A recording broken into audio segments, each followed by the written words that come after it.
So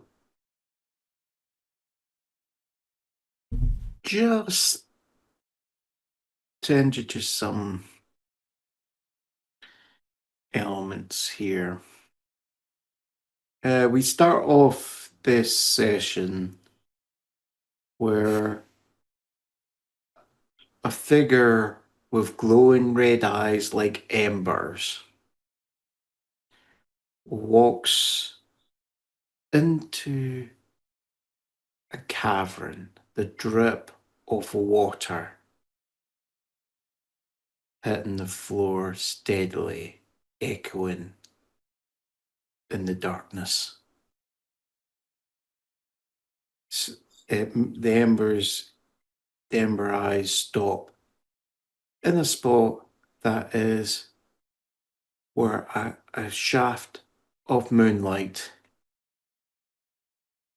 hits the spot in the ground, and a cloak is slowly pulled back and left to fall.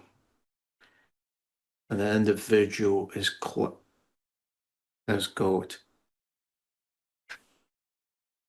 at the end of the arms massive scythe-like blades coming out of each arm that are just drag. Just when the arms hang down, they drag along the floor. And the individual kneels. And looking forward, the camera pans. He's looking over a fast pool of water that suddenly ripples, and a great serpentine head comes falling out. And a voice echoes without the mouth speaking. You protected the hunter, uncle? Yes, ancient one. The thin was protected, though I do not know why. Years needed for my plans. But he hunts you, ancient one. All the more reason. That's the beauty of it, my assassin. It will lead them to me when I need them the most. And then he will die. And this is when we fade away to the said then, and his recent walking companion, Tony Montoya, there. So at this point, Tony is handed an envelope, a manila envelope. It's within it several pictures of Mr. Smith and a letter addressed "Dear Departed." Mm-hmm. And I'm guessing you're also showing them the letter-headed one from the esteemed and well-established and respectable law firm of Oddfellow, Wooster and Frog. Yes, Oddfellow, Wooster Attorneys at law. There. Lawyers. I knew there were monsters involved.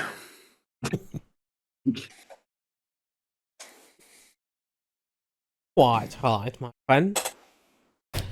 I do believe your associate was hired to find me. For what? I cannot tell.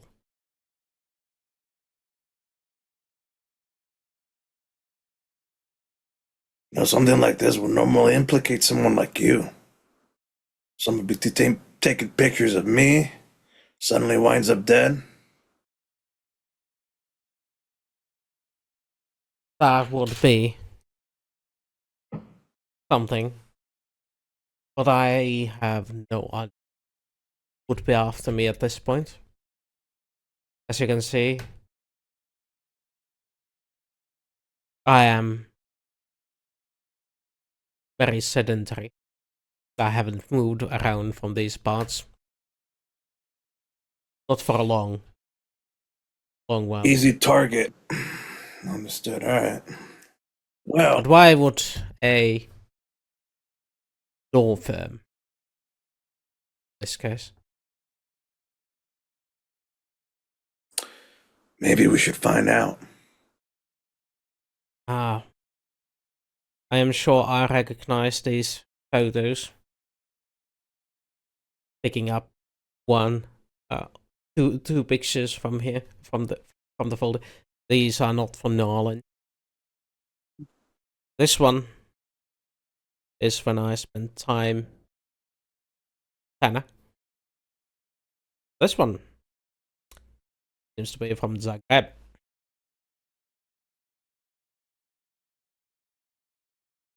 Would it be inferred that these my guy? I'm sorry.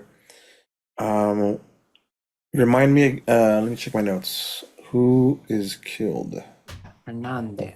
Hernandez. Yeah. Hernandez. There yes. it is. Yeah. Catherine. Would he have been taking these pictures all the way, like been traveling and following you, or is this just a collection of other stuff? Oh, Hernandez has not been out of the country. Like Yeah. a good chunk, like I think something like 40 to 60% of most Americans do not have a passport there. And Nandes is one of them. Mm-hmm. He is one of those proud ones that, why do I need to go out of America? Everything's right where I live. America number one. Yeah. Yeah. Which still surprises me. That does not at all. It does not at all. Well, looks like we got some sort of mystery here, eh? All right. It do appear so. Something like this, I look around for streets and gangs and shit, but this is high level stuff. I don't know nothing about that. But I still say we go check this essays out. It has been a good while. Well, So, how are you two gentlemen going to be checking these essays out? I do think we should ask a few questions from Hernandez's family. Perhaps they Yeah. would know who hired. It's probably a good call. Okay. We'll come to that in a moment, gentlemen. Then. We arrive at the scene just as a murder investigation. Chatting with those people. Right. Calista. Yes. There. As you are here, are vehemently swearing up a storm because you've received a text message from Detective Briggs advising that Edward Murdoch's house someone else has ransacked it. Okay. And this looks like they've gotten rid of potential evidence there. There is a buzzing at your intercom. I go over. What? I'm mad. You hear a voice, one that you don't recognize, and the voice quite calm, collected. Goes, am I to believe this is the abode of Detective Calista Bayer? Oh, I think I've got the name. Do I hear a dialect? Well, A dialect? no. Is it a foreign? No, Is not it, foreign. Creole? Northern. It is kind of like what you'd place. I won't be able to do it justice, but can a Severn gentleman.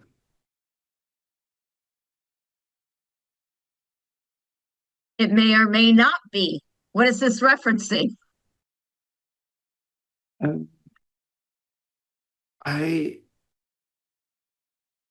I would rather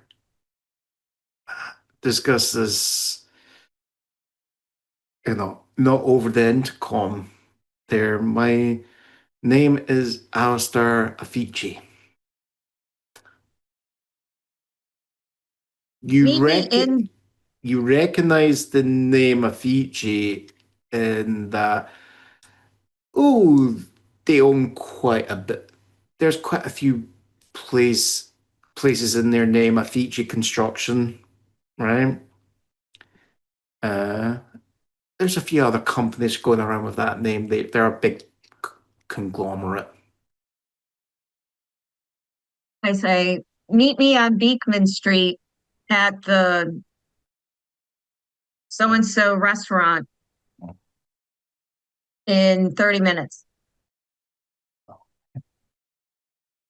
So we come to, the restaurant on Beekman, and are you coming through the front? Are you coming through the side, the back? I'm a regular there, so it's not a something that's outside my norm. Mhm. Yeah. Oh yeah, well, as you come in, oh yeah, you spot there is, instantly you spot who you believe to be Alistair Fiji because this guy wears a suit that would cost most people's monthly mortgage just to have the tailor see them, to measure them for the suit, let alone make the suit. Okay. And there is two guys, in black with the earpieces, sunglasses, bodyguards. Very Okay. inconspicuous. So I said, hey, I go to my buddy, the owner. It's like, hey, can I have one of the back tables and bring these guys, have them move from their table to the one in the back so we have some privacy. Mhm. The owner nods his head and goes, What's the name of the owner? Let's call him um, Labrador. What? Labrador. Lab? Yes, he just runs up panting, drops a ball at your feet. There.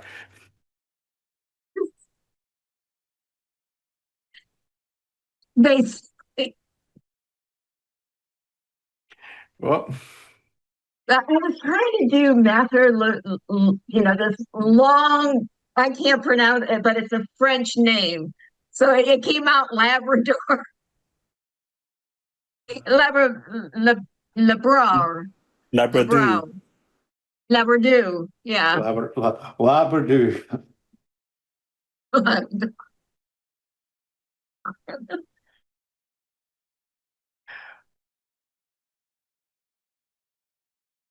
I'm gonna we'll try and find out what the cornet. Right. You Oh, stop laughing so hard, Labardier. Asra. No. Labardier. Labardier. Labardier. Right. Right. He just nods and he just goes, no, okay. And then he just goes, no one is in the back there. Thank you. Uh, basically, a minute or two afterwards, you'll see, the gentleman walk the two flunkies will just stand at the door, and he goes, detective, I come to you hoping that you may be able to help me you and your partner are investigating an incident in the French Quarter Yeah. recently. I believe my daughter was at the club, and I believe she has been taken by the assailants. Do you have a picture of your Yes. daughter? Yeah. Um, so he goes this. Uh, I received this telephone call this morning there, and he pulls out a tape recorder and he hits play, and it go, and the voice will come through, think of like any traditional like cop film. The voice is heavily scrambled and made up, and goes, "We have your daughter. Do not involve the authorities. We will know if they have been involved. Instructions will follow soon on what is expected if you want to see your daughter come back to you intact." And it just cuts off right there. Okay, first, they told you not to get the authorities involved. Why are you contacting me? Look, simply, I know you're the investigating officer of the incident, and this is the thing. If I could have sent my own men to investigate, but you're gonna, of course, get me for obstruction of justice because my men will be trying to interfere in your police investigation. Sure.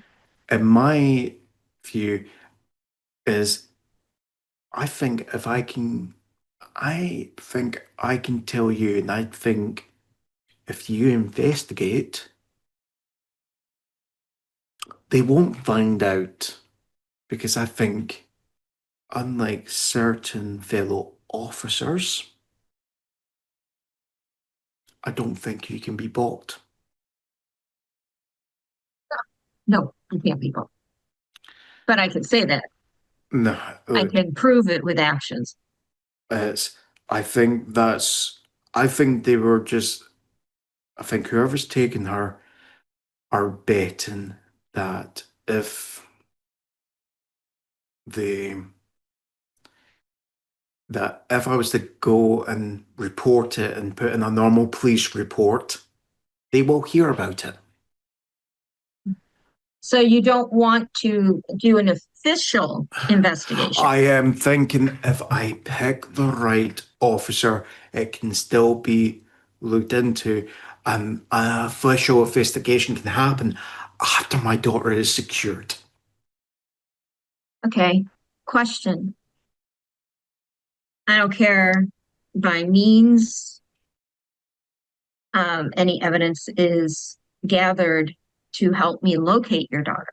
I'm sure that based on the way you're dressed, you have means to find information that is not necessarily on the straight and narrow. Yes, and one of the other ways, I think partly when I was looking, and when this, I think I may have also found something that might be of interest of yours. I know there was a case involving a family member of yours. I have no idea what you're talking about. I've heard some rumors have come to light there. I'm a very successful businessman, and sometimes I have to deal with rumors, gossip, and all that, and some have come to light. And I think some of this some of the stuff that's come to light has not been disseminated to the official record. Okay. I am more not just to be on empty promises. Here is some of the actual information that I already know, free of charge.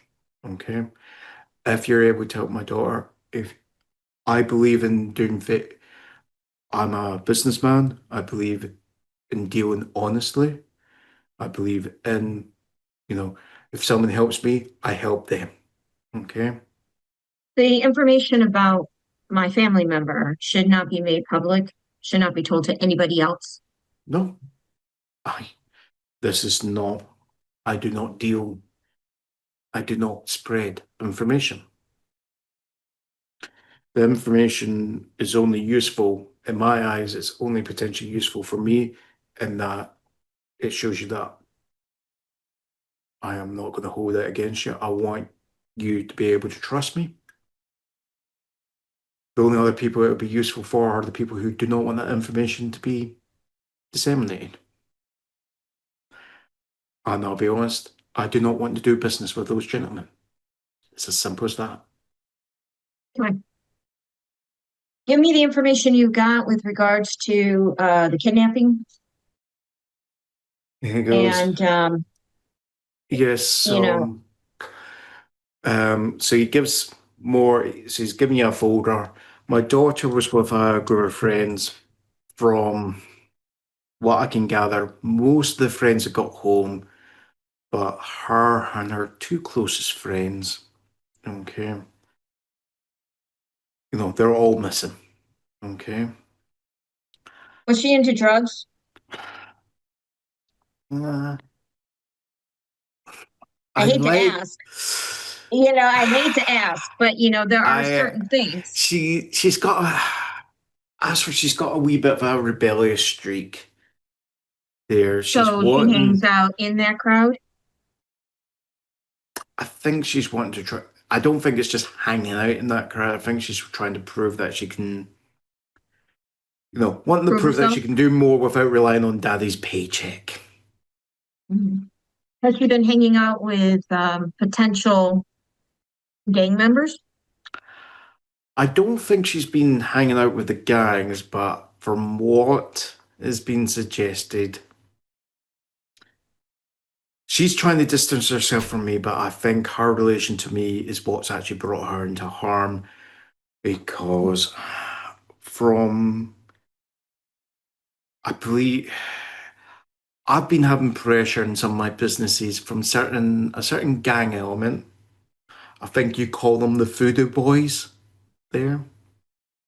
Okay. They've been interfering with some of,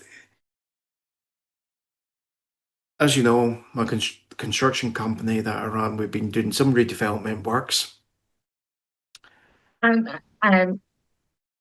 Is all this information in the packet?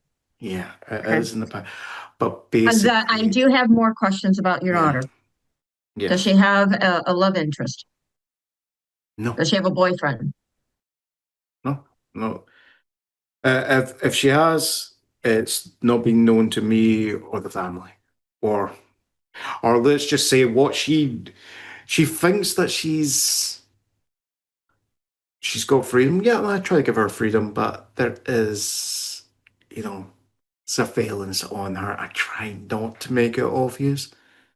Nothing that this, her tales have. I mean, the surveillance wasn't able to get in because, let's be honest, a crowd was running out that door, and by the time they did get in, it was too late. Okay. What about you mentioned that you have enemies, and that may be part of that. Who, other than the Voodoo boys? Apart from the voodoo,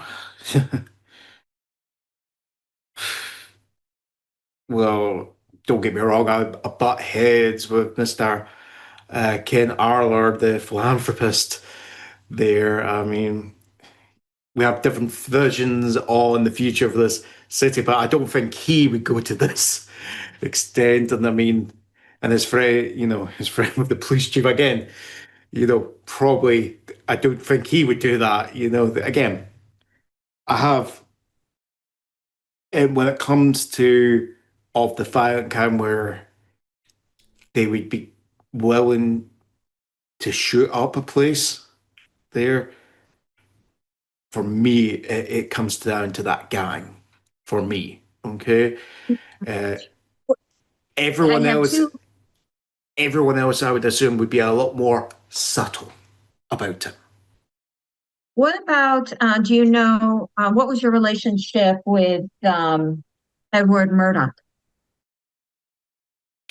Oh, reason, like all politicians, yes, I've met on him on occasions. They need to fund their campaigns there.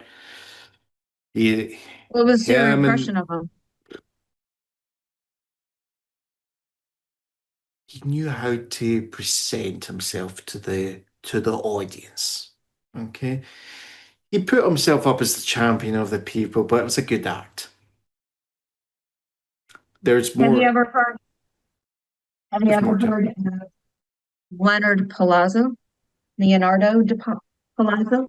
No, no. Should I have? Yeah. I will take the information you provided. And as he's given me all this information, I've got my notebook and everything, Uh-huh. and I'm eating my food that came as he's talking. And I'm making my notes on the people that he mentioned and the Fooder boys. Guess I'm gonna Um, have to do them soon. the he I'm sorry to gets interrupt. What's this family's name? Avicii. A-V-I-I-C-I. Avicii. And are they talking about Asra? This is their daughter? Asra's dad, Okay. I'm just double checking. And what's the dad's name? Alistair. Asta. Alistair. Alistair. No, Thank you. Alistair. Mhm. All right. I'm typing notes and shit. Thank you. Yep, sure. Yep. Okay.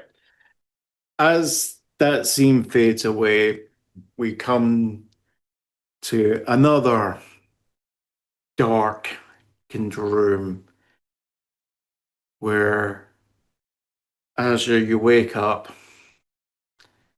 you find that your arms are above your head and you're dangling from them.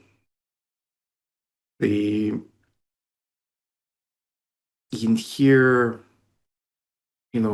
something scraping in the same room there, but as I said, the room is at the moment is so dark that you can't see in the room. There's no light. What do you do? Or how are you reacting, I should say?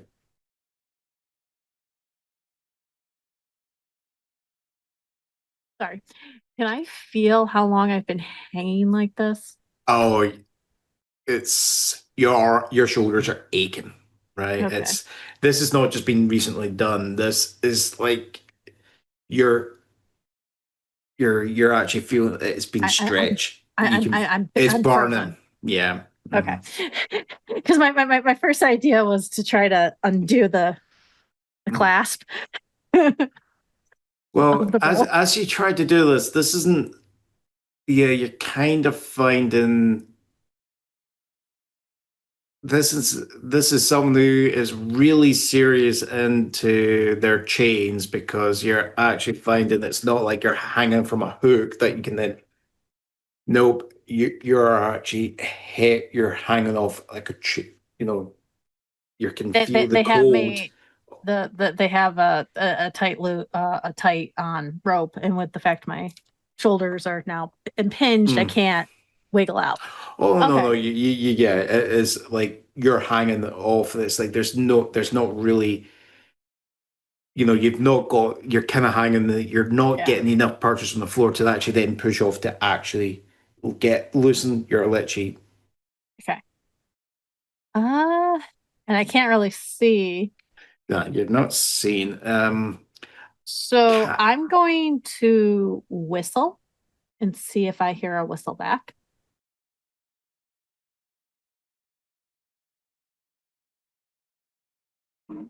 You whistle. There's a moan to like the left of you. There. But nothing really more. There, it's if you try, it's as you kind of whistle again, you, you hear like a sharp bang of something that's striking metal, and you hear a voice just going, "Quiet." Why don't you come back in here and make me?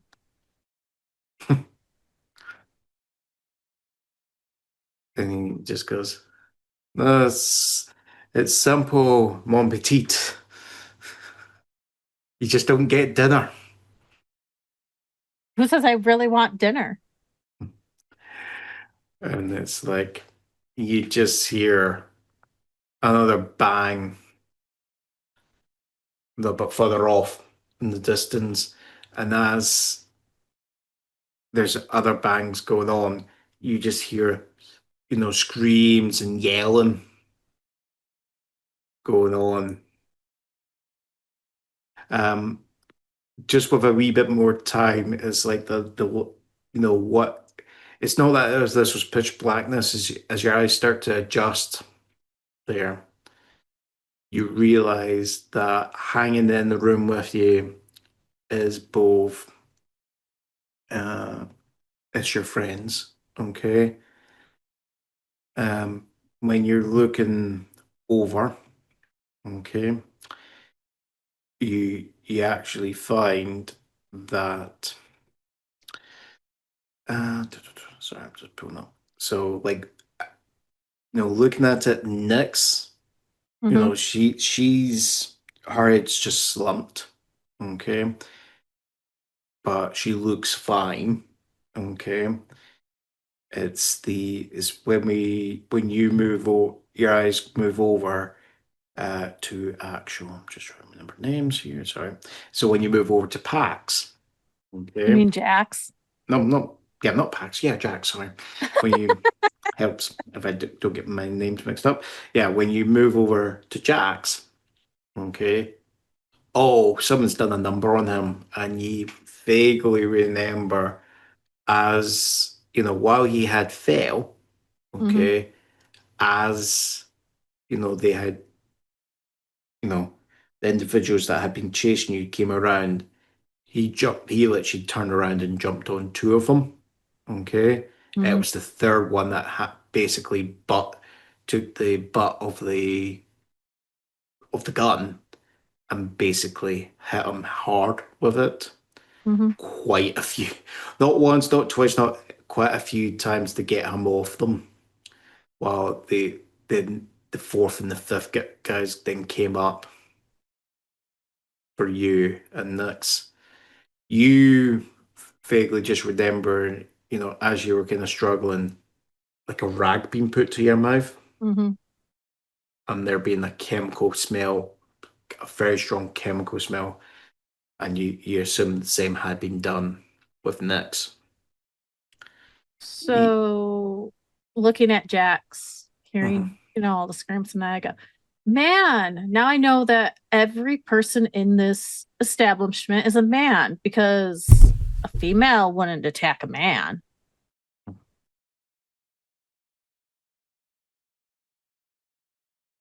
And you just see like the voice is just going, right, Asra, just let me sleep, okay? I've got a headache. I've got a wicked hangover here. No, you've been drugged, honey. Oh, what? No. So no, He's left hanging there. Uh, While Well, I was gonna say Astra's gonna keep whistling uh-huh, because she knows that kind of irritating whoever's walking by. uh-huh.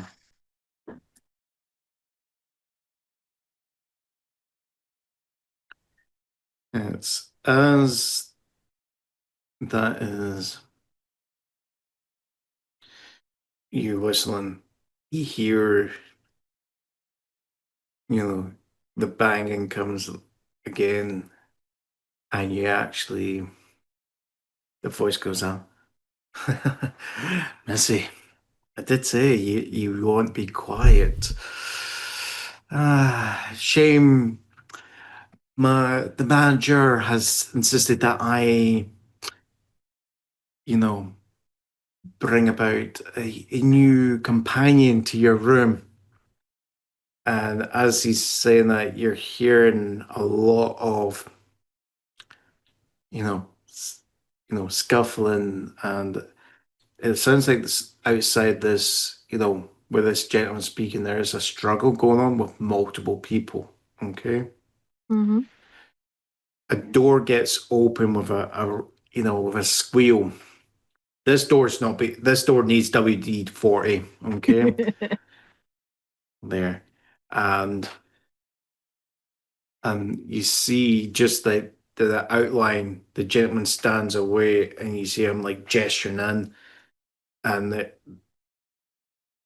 this figure that's struggling is forced in with actual, what appears to be collars around his neck, and two individuals have got poles that are actually attached to the collars, and they're forcing him forward into the room.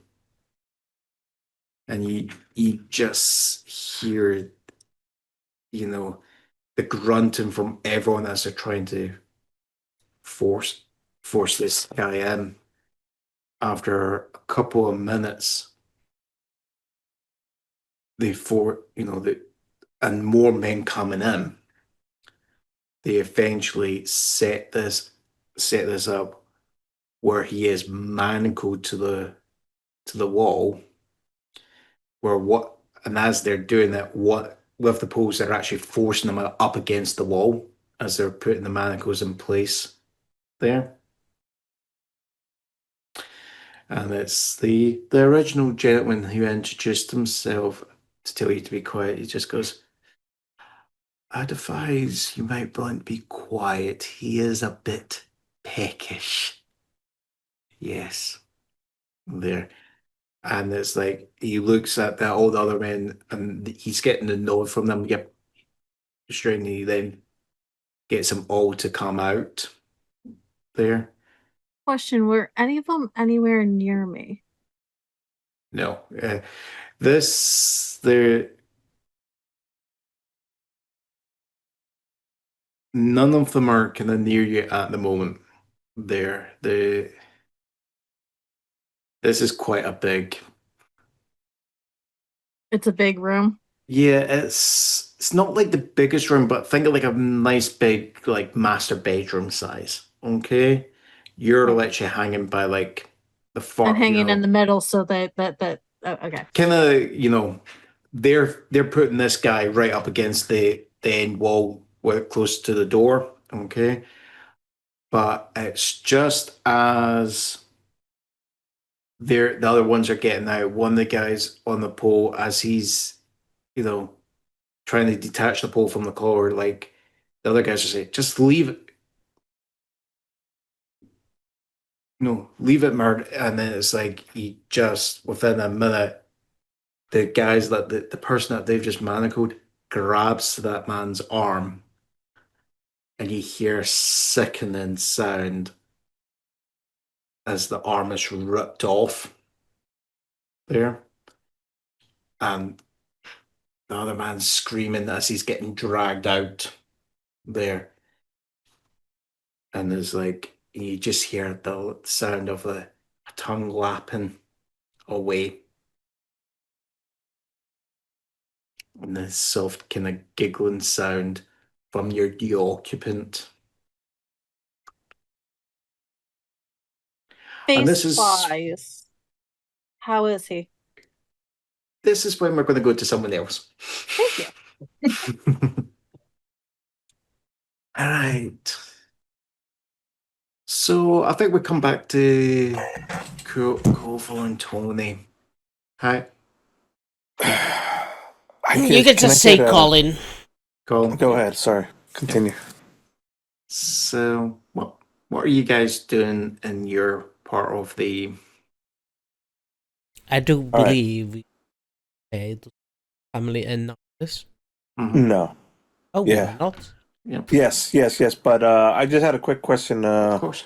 Time frame, timeline. What circa year were we? 2020. 2020. 2020. All right. 2020. All right. We should be wearing masks, but we're.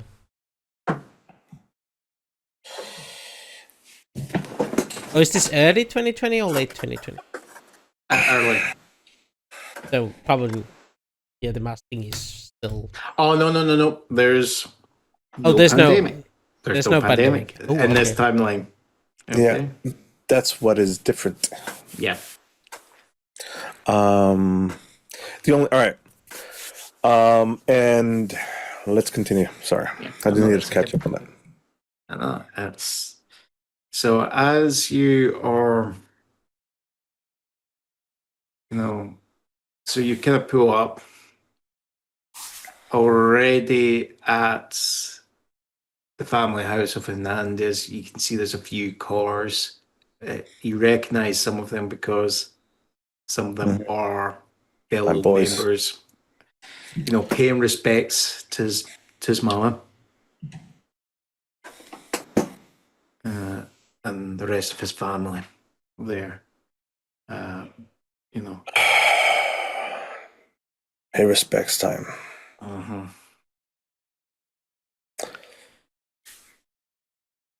All right. Follow my lead. Also, describe the neighborhood or So so the neighborhood is, I would say, they're, so your bit would be there's probably the street that you're on is actually kind of like these old, like it's kind of 2-story wooden houses. They've got the porch. They're all detached houses. Okay, different colors. A street. Street down. It's like row of tenement housing. Okay. But they're really kind of basically this entire area is people might own their houses, but it's run down. Okay, the paint's peeling, the actual. But hey, at least they have houses instead of They have houses, instead of the complex or the. It's It is more than common to have more than one family. Mhm. Yeah. You've got the paint's peeling, like the. I'm trying to think of like the outdoor frames for like dust and all. Some of them are hanging loose, or or some of the slats have went, rotted away and they've not yet been properly replaced and all this. There's like a few places where you can see, where maybe the family's got a bit more money, or there's maybe more family members working to keep the place. There's like maybe a fresh like a paint on like the banisters on the porch, that sort of thing. But even then, it's like still places where there's still work needs to be done. Okay. Um, it's probably the newest thing is the actual vehicles of your boys. Okay. Where there's actually probably a lot more care. Ironically, a lot more care and pride have been taken on. And that is probably one of the very things is just, you see Mama Hernandez is just going, oh, you All right. just, you see her and, a couple of your boys are actually, they've got their heads bowed. hands on her shoulder and all that. Senorita, my condolences. He was a good boy, the best. Oh, Antonio. It's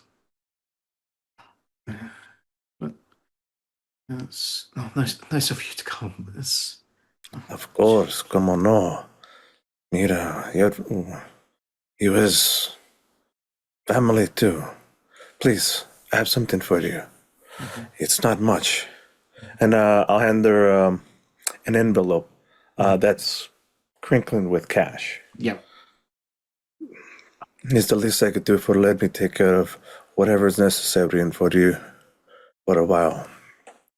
And she looks at it and she goes, oh, thank you.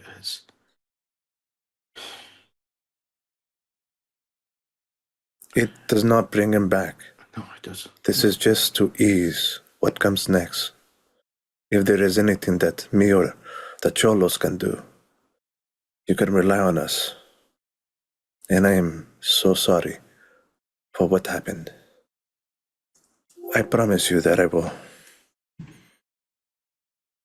I don't know what I can promise.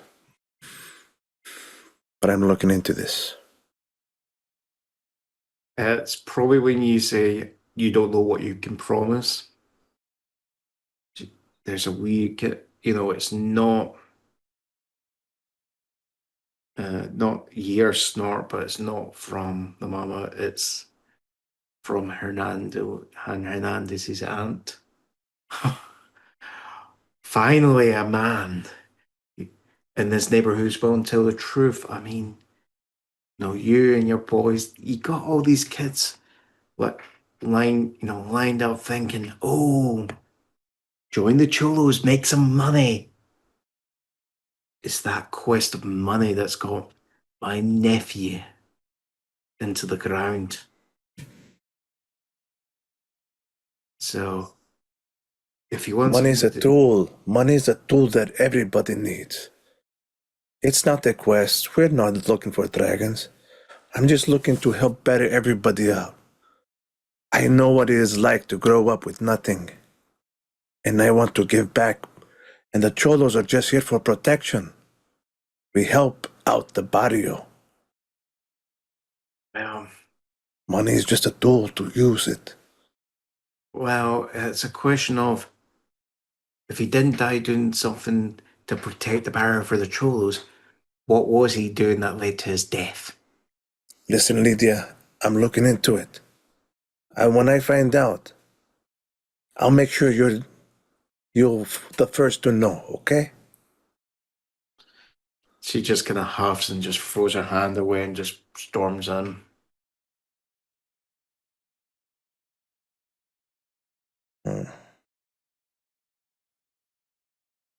Sorry, introductions. This is Colin Hernandez. Mama Hernandez.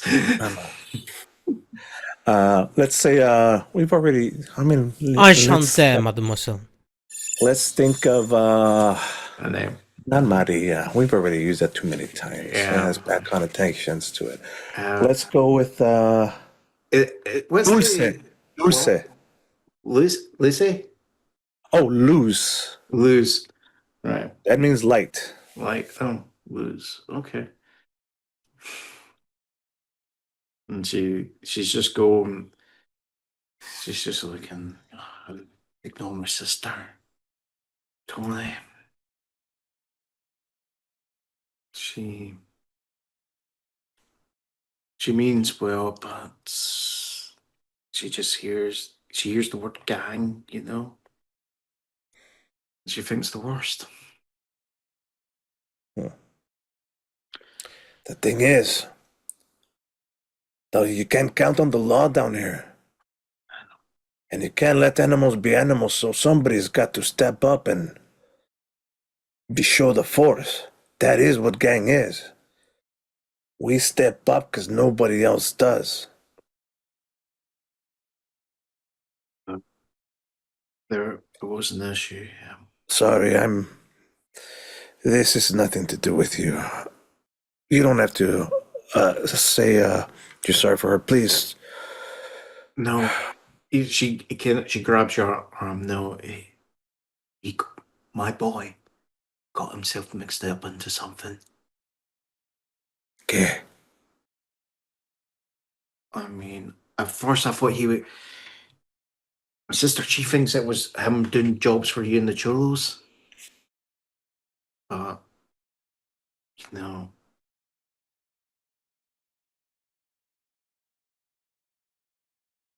Tell me. But he was never quiet about what he did with you and the boys.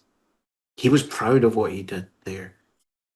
I mean, after the diagnosis, the money being tight. You thought maybe he'd do something that I wouldn't approve of, huh? Something on the side for a little extra?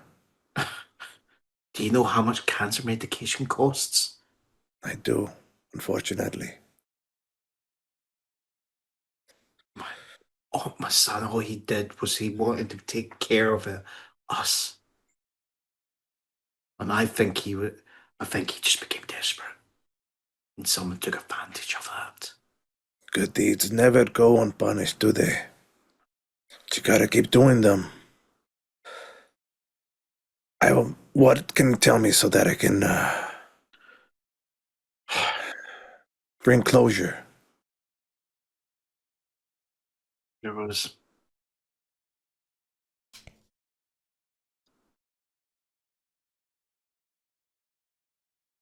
she goes, there was a call into the house. I took a note of the number. He wouldn't say who it was, but he was worried. Okay. Did he ever mention some lawyers or some dangerous people after him? When you're saying like he looked like he was afraid? He didn't mention lawyers, but she goes, wait. And you just hear, I'll take the phone. Marie, por favor. And then there's whispering, and the young child runs off into the house. After a few minutes, you can hear things getting like torn apart. Mm-hmm. Like, it's like, sorry, my mum, and a card's handed there. On it is, card for the actual very right honourable and law-abiding Oddfellow, Wooster and Frog attorneys at law. I want to stress this very much to folks. Law-abiding and pillars of the community, attorneys at law, Oddfellow, Wooster and Frog. If you need someone to represent you no matter what, they're your guy.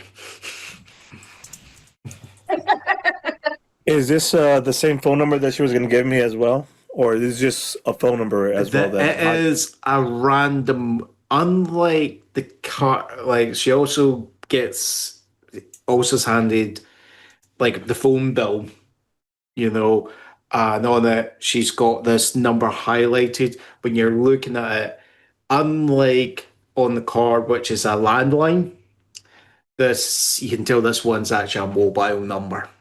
555-1212. Got it.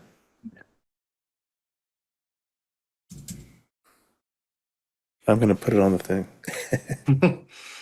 I don't know what the error code is, but the phone number is always the same. Isn't that information? No, that is just literally a phone prop number that you can use safely. The 555 dash is. It's intentionally. This is so if people want to prank call it, they're not actually harassing people. Quick tangent. The original Die Hard, okay?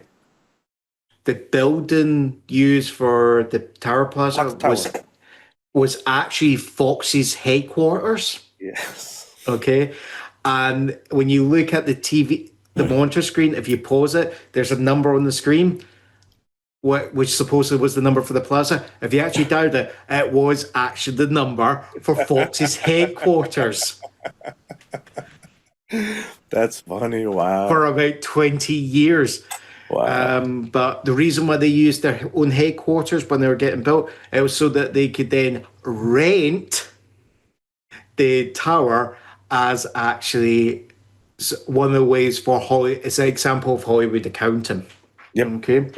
Yep. Because they Hollywood actually accounting. charge the production for renting out the building. And it's like, seriously, guys, you're taking the piss, right?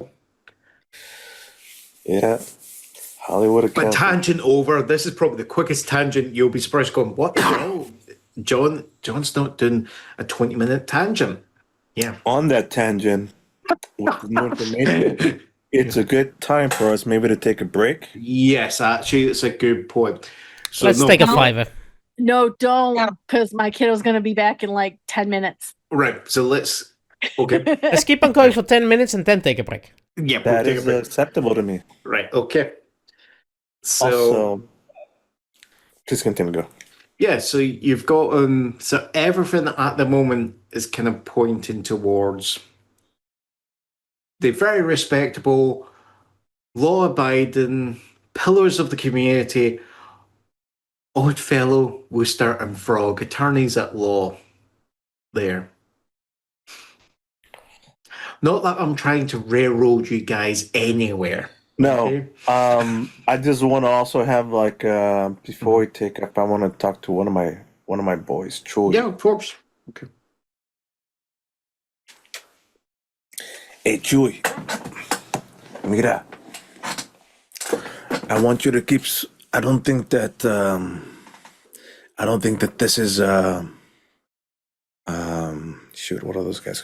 I don't think this is Voodoo Boy business. But no matter what, I want you to keep an eye out. And have you heard anything from the lookouts that I asked you about the Voodoo Boys? Yeah, he's yeah.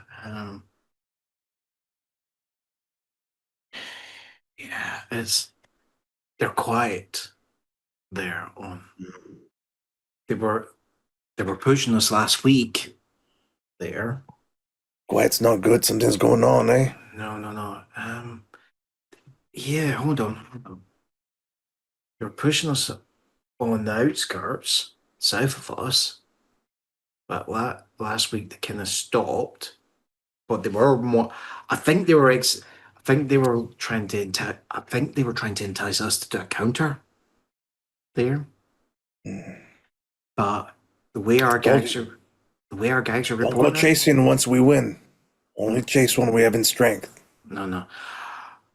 But the way the guys are putting it, it looks like it's not even that they've went silent and they're watching. It looks like they've pulled their watchers off the border from us.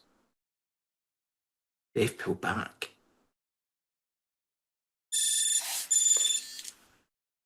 That's my heart rate alarm literally going off because my heart rate is going up. Just give me a second. I'm just putting a wee bit of the map up to give you.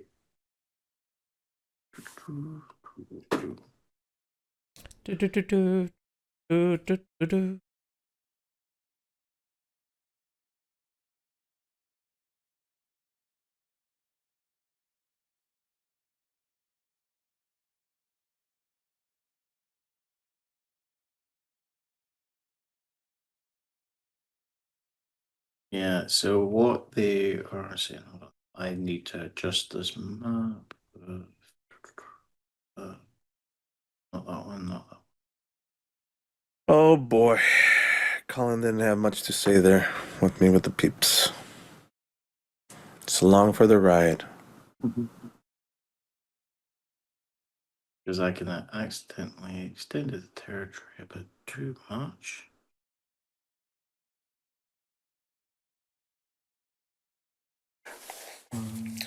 Not that. Yeah, so instead of it, so Remember you- to drag us into the right page. oh no, this is not on the page. This is on the actual map on the Google Drive. Oh, Right.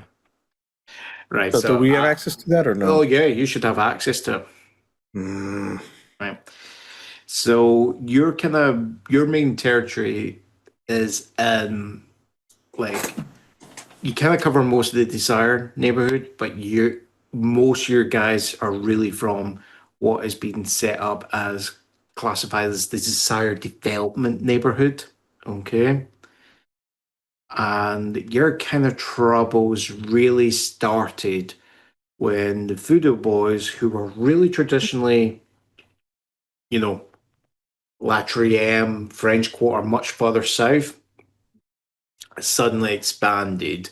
And what used to be like the other little gangs in the area were either like forced out or forced to, bend the knee. Okay. mhm.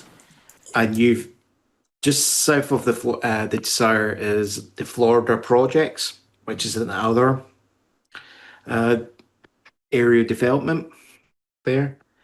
And this is where you mainly have been butting heads. There's been like a few, you know, squaring off, potential attempted gangbang shootings on So mainly there's from attempts to them, but drive the neighbors away. there has been a few. Let's just say your guys. There has been a few retaliations, but your guys have been a lot more circumspect and focused on it. So when you've done it, you really not went to hurt anyone. You've went to make their operations a lot harder to do. Like you have intentionally like taking out the tires on the cars and all these sort of things done, quick in and outs and all this and made them, do things that would have them checking all their cars before they're driving off because you made them suspect that you might have put a bomb underneath the car. All these. So they're wasting Or their even time better, doing. the old trick of like, hey, here's a bus all of a sudden blocking the street that you thought you'd be coming, forcing you down this other way that you don't either abort or come at a disadvantage. Oh, you've most of the time they've been trying to like half the time you've done it and you've given them the opportunity to go, right, you are allowed to fall back. Okay.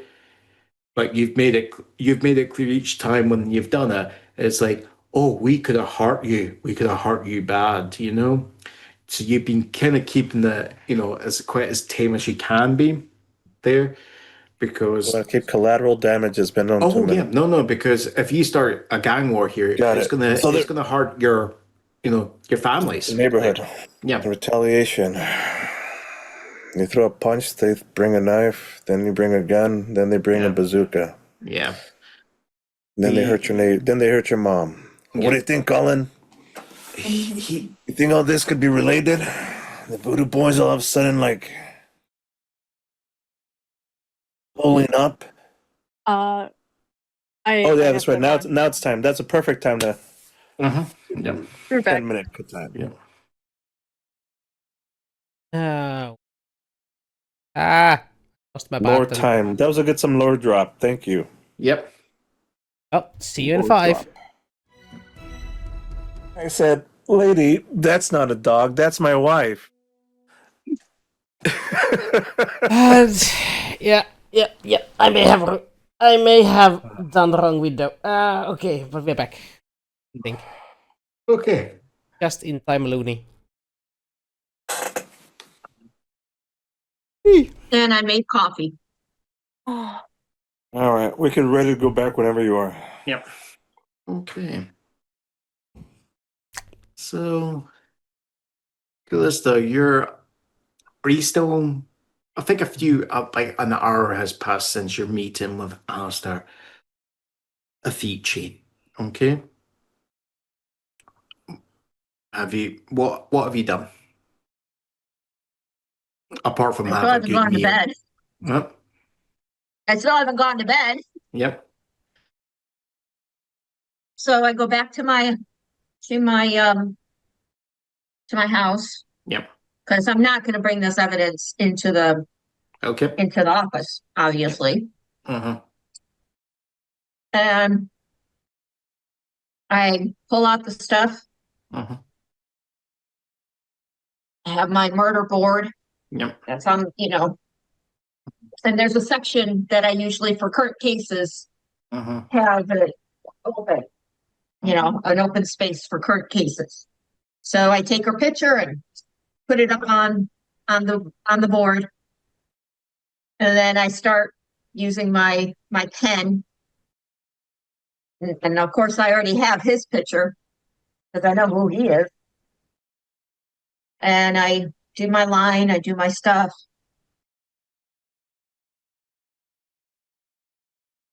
Put another line, Fooder Brothers or boys or whatever they are. Voodoo boys. Mm-hmm. Voodoo. Voodoo boys. Voodoo boys. Yeah. You do voodoo. Who Like do we you do. And I have a question mark. I stared at it for a few minutes. I call my partner, Briggs. Yeah. What are you doing?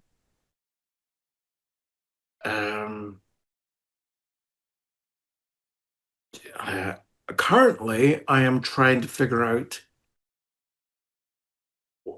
who had duties on watch in Mr. Murdoch's house while the court order was meant to be processed for us to check it, and who actually let it lay unsupervised. That has been a wonderful 2 hours of trying to figure out because no one seems to have a record of who was meant to be watching it. Wait a minute. We have we had no eyes on it. It wasn't secured. The last time I checked, supposedly there had been eyes on it, but now the desk sergeant can't find any record of who was meant to, which beat cops were meant to be on it.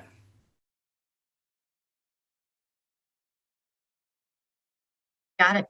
I'll be coming into the office. I'll see you in a few. Like, right. So, are you going to be going to get some sleep first and then head into the office? Right. How long do you think Calista's given herself to sleep? About 15 minutes before the phone rings. She puts the phone on silent at this point because she is doggone tired. Right. I would say she sets her alarm, and right now I would say she gives herself about 4 hours sleep. 4 hours sleep. So when is she planning on waking up? Well, what time did I have the meeting with Alistair? I would say you're right. So you had done the initial investigation at the French Quarter. That'll probably be maybe like let's say call that 4 in the morning. Okay. Mm-hmm. That maybe had taken like an hour, an hour or two just preliminary. Okay. You're probably then a few other things, you had to do. So you maybe Then I went into the office. Yep. About an hour or so in the office there. And then maybe another hour getting back to your place, okay, after wrapping up things. So you probably were back at your place getting things set up around 10 in the morning. And then possibly the conversation with Alistair was more, so it wasn't a working lunch, it was more like a breakfast, okay? Right. So you're probably get back into your place, call it 12 there? So at 4, 4 p.m., right. 4 in the afternoon. All I'm right, basically okay. doing the night shift, it would appear. Yeah. At the moment, yeah. Okay. So yeah, I log my information on my murder board or investigation board, if you want to call it. Yeah. Close the curtain and So head to bed, get some sleep. yeah. So you can't you wake so you kind of wake up, you notice that there's quite a few calls, okay? 3 of them from Lassiter, your captain, okay? there's like 14, it looks like it is like 14 million, but it's actually just like 14 text messages from your boy in Vice. Okay. Have we given them a rank yet? There, They're Jameson. lieutenants. What Yeah, was if it's a it? detective, it has to be a lieutenant or higher. Lieutenant. All right. So you have right. So you've got your like concern. He's like going. He's getting back right. Yeah. Your your information's good. Yeah. We can't find like first one's like, yeah, we can't find Lafayette. We can't find any of his boys. Okay. And they're going with. Looks like Voodoo's are not just operating out of they've snuck a march on, and he goes, they have consulted territory and we didn't know. There. There were, and they actually say recent chatter seems to be that current attention for the Voodoo Boys recently was they were trying to go into Desire area. But it seems they're being pushed back by the Cholos there.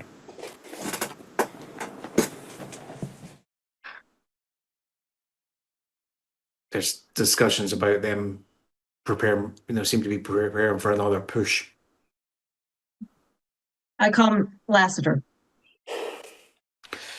Rastin's going, right, okay. What are you in such a goddamn hurry to get me? You know I did the night shift. Can I at least have a couple of hours of sleep? Right. No, it's not that. I've just got the news from Briggs about Marduk's place being cleaned out. Yeah, what is up with that? You're the captain. Look, I don't. Why? You with this murder investigation. You would think, Captain. I'm talking to the captain of the actual who controls the area. He says he knows nothing about. I'm going. You're telling me that an influential politician who lives in your area gets murdered, and we wouldn't be asking for there to be an officer on this house until we can get forensics in there? Wait a minute, that captain in that area said he had no idea?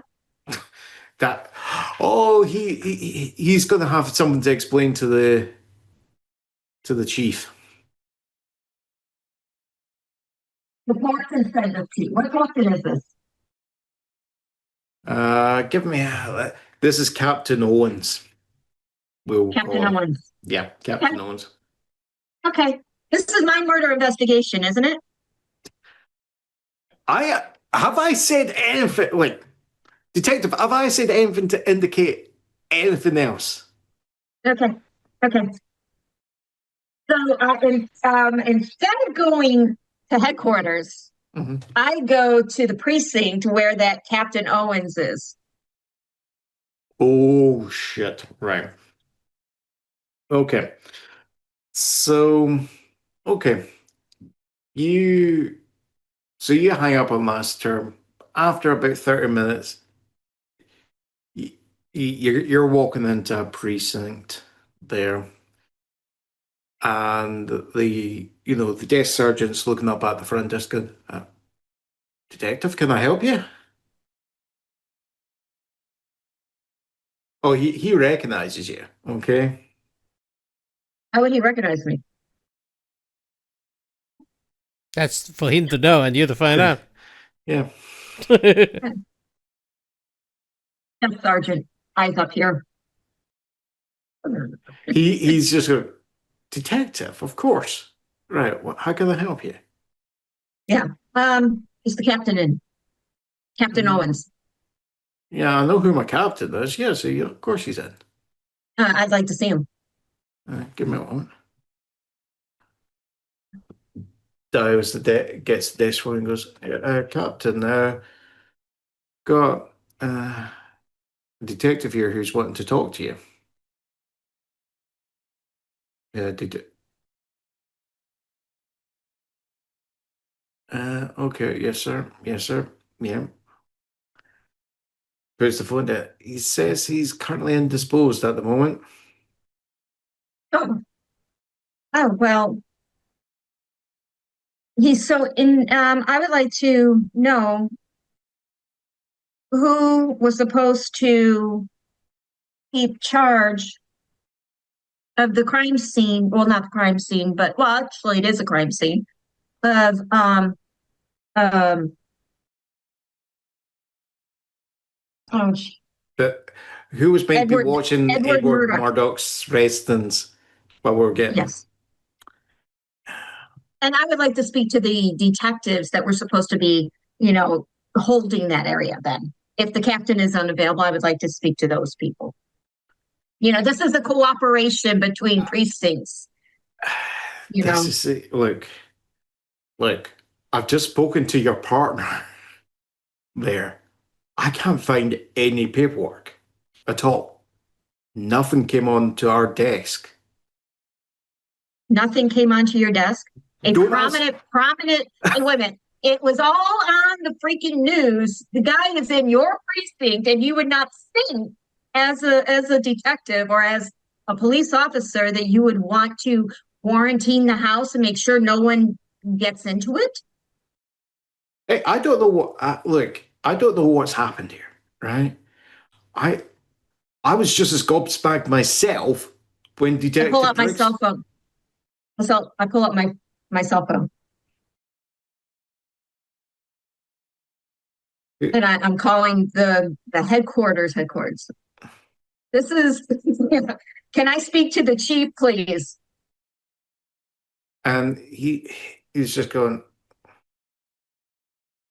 you're then just, you actually will get a message just saying, going, this.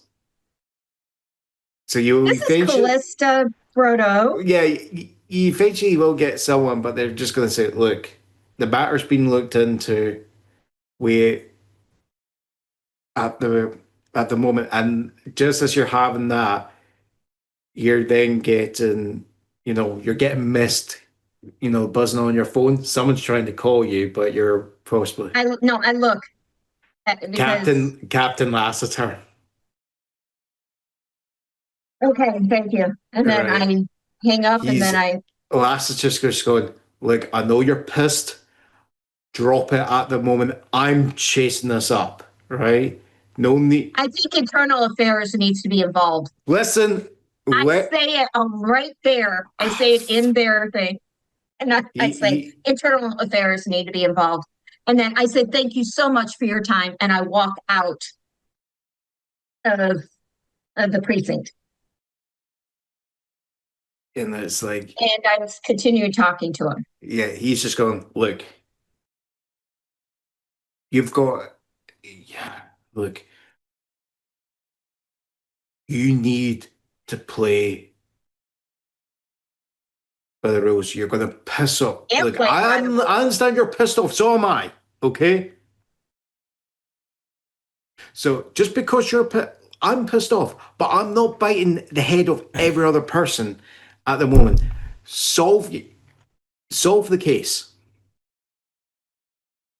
How can I solve the case when they fucking, stole the evidence? Right. Well, I'm supposed to pull evidence out of my ass? Is that what you're telling me to do? Okay, listen. I hear you. I gotta calm down. I'll be at the precinct soon. Bye. Right. As that is happening, okay, you get, Jameson, he sends you a text and he goes, right, I've got a lead. Tell me. Well, he texted it, so are you texting it back or? Tell me, Right. call me. So you eventually get a call from him and he goes, look, turns out there's a place just near. So we heard from my informant. Okay. There was a lot of, kind of pushing in Desire. Okay. They seem to have pulled off, but they seem to have occupied a place by the water just near Desire. And there seems to be a lot of activity by Voodoo Boys that started this morning. Really? Yeah, after your, after the French quarters. Interesting. Is it on the same docks as where Edward Murdoch? Oh, no, no, no. This is totally.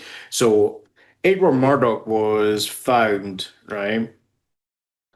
So if you were to look at the map, he's all the way in he was found all the way in the north, right? Okay. This is like posh people, right? Marinas and all this. That's where he was found, right?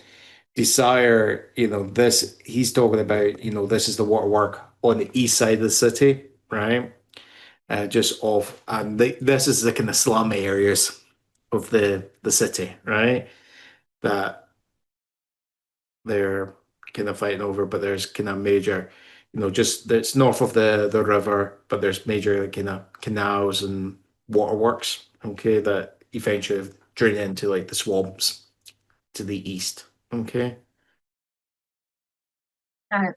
So they're talking about there is like an air, seems to be like a warehouse that a lot of them are holding out at.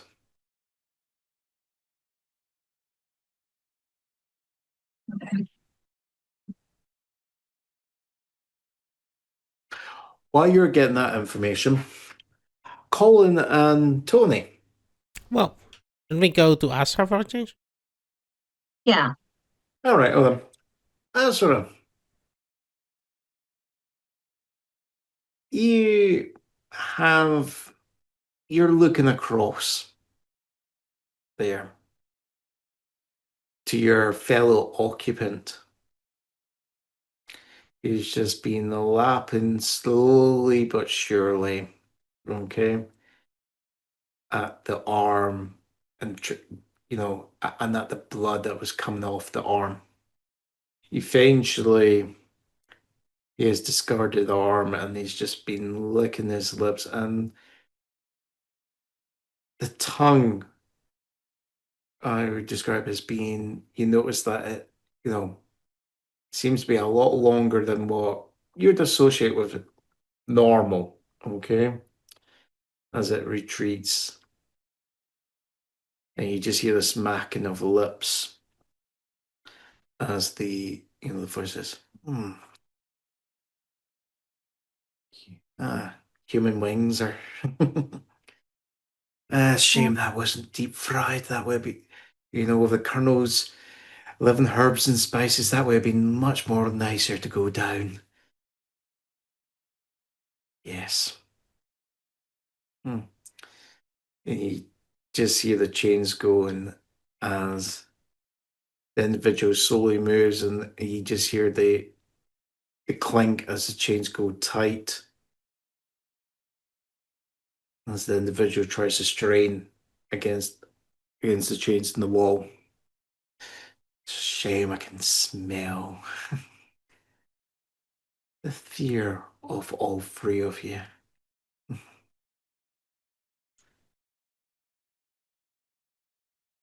Astra in the back of her mind, like I'm asking, like facial wise, can he actually see or can he not see? This individual. Yeah. You can't. Well, it's dim light, so you're not getting like full. But from what you can see, like his head move, what you can see from the head movements, Mhm. looks like he is he's got sight. It's not like he's holding his head in a way that you would associate with, say, a blind person. Okay, he is holding, and you can see that he is stare. You know, you feel like he's staring intently at you there. Okay, so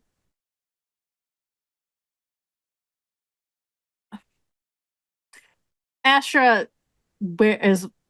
I'm hoping still has her shoes on, her boots. Mhm. Um, Mhm. and they do have zippers on the side of it. So she's hitting one of the zippers down Right. Okay. to loosen up her boot. Okay. She throws it at the door. Okay. So the boot flies off, hits, you hear the clang as it hits the door, Mm-hmm. and you hear the same voice again. Yes, Mon Cherie. Enjoying our guest.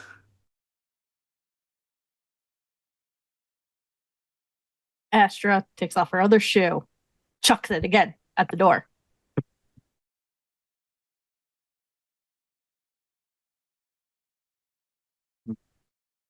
And he goes, oh, yeah, I think a bit more time. Hopefully, we'll see how much Daddy cares for you. Is it my dad's money you're looking for, or is it my stash?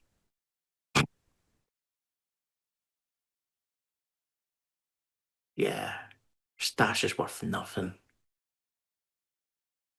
Your only value is on who you're related to. Then you probably have the wrong person.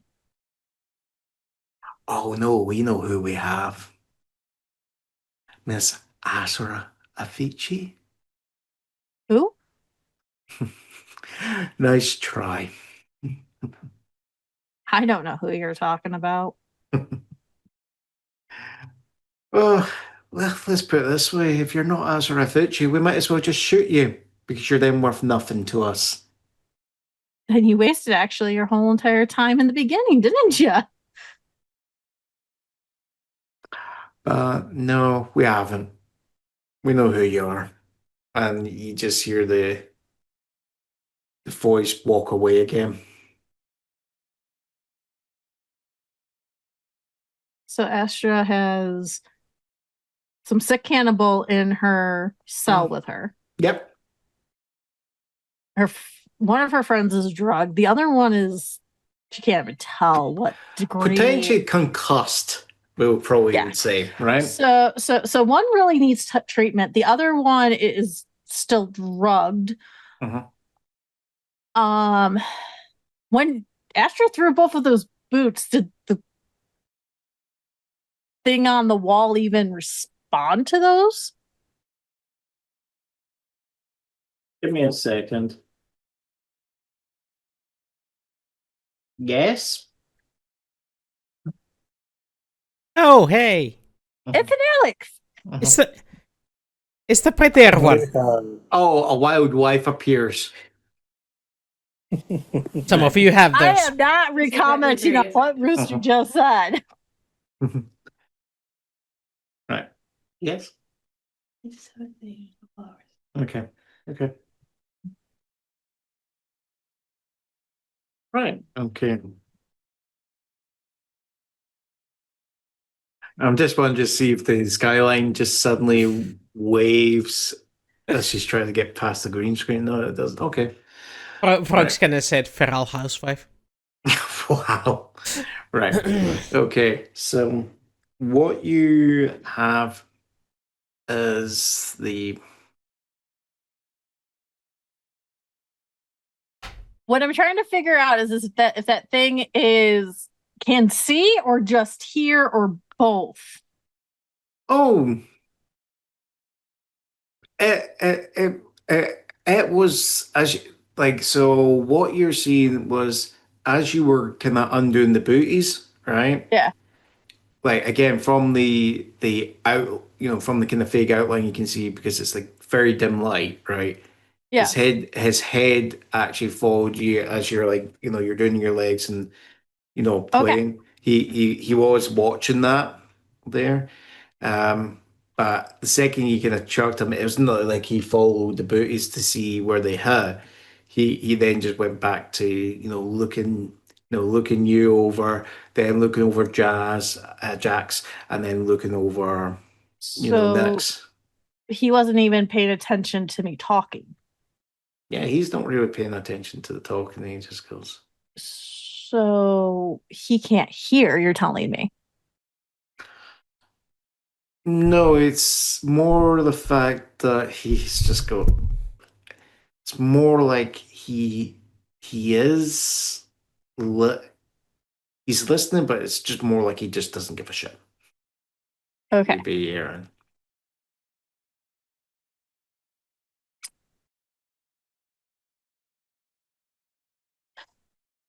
The rope, because it's hanging from the ceiling, is it on a swivel or is it just straight hooked to a hook? So Like tied to a solid hook. So it's not even like it's.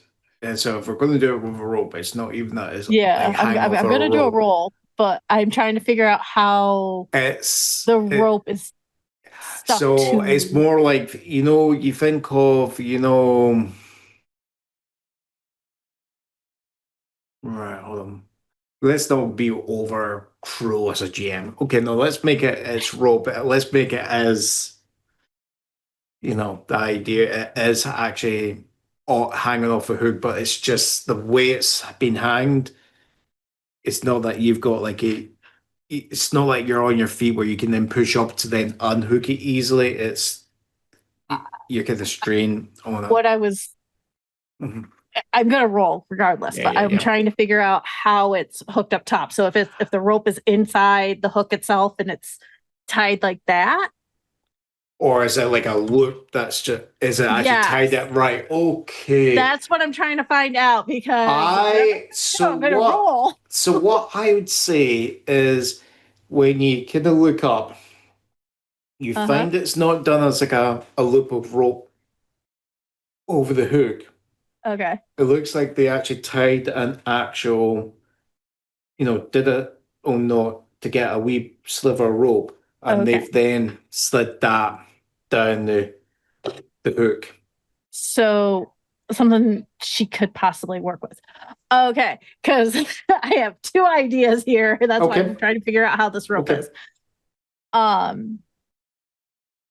In Nix and Jax are comatose on the floor. Is that They're they're a scenery. Okay. so they're up against the wall somewhere. Okay, okay. They're kind of hanging similar, kind of, one's to the left, in front of you to the right, one's to the left of you in front of you, so it's Mhm. Okay, because I have an idea, but Right. it really depends on. This is gonna be a couple of rolls here. Right. Okay. Because I'm gonna probably need Nyx if I can get her to uncomatose herself. Right. Okay.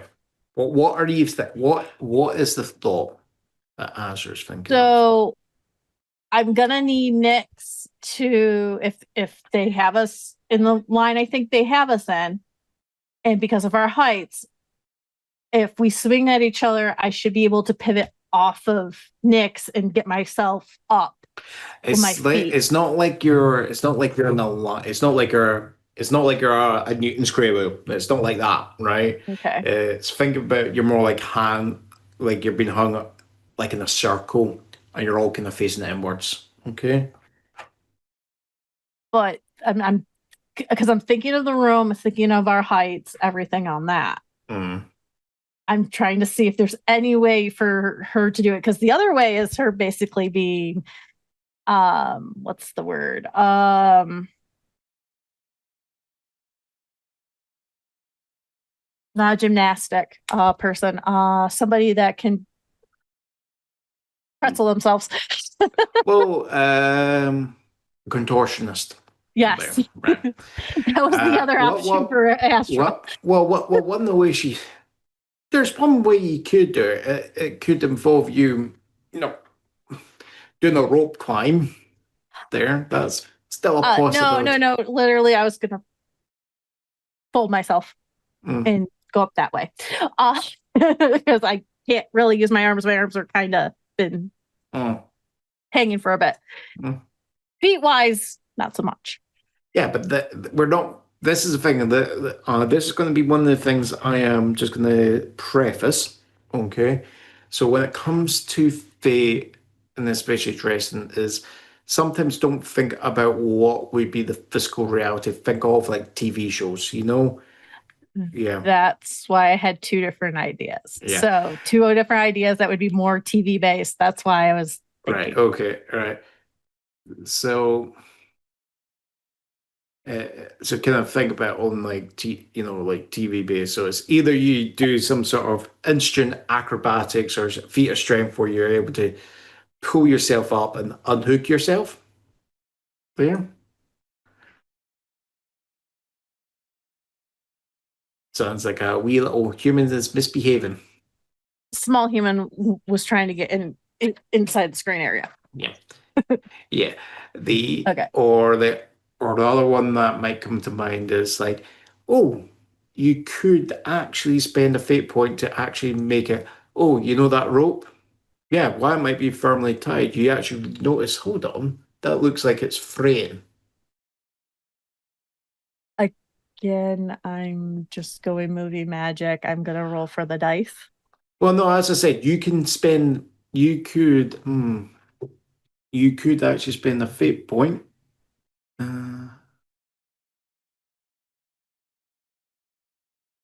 To declare, you could actually, let's just see if there's, you're,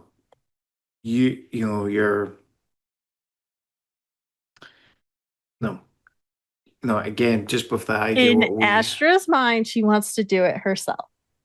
Yeah, no. So this is what she's thinking of doing is she's trying to get the rope. And that's why I said I'll roll for it. The other option was me talking sense into that dummy across from her. No. You can you can do a roll, right? I would say, right. I would probably say just with the fact that you're being hanging.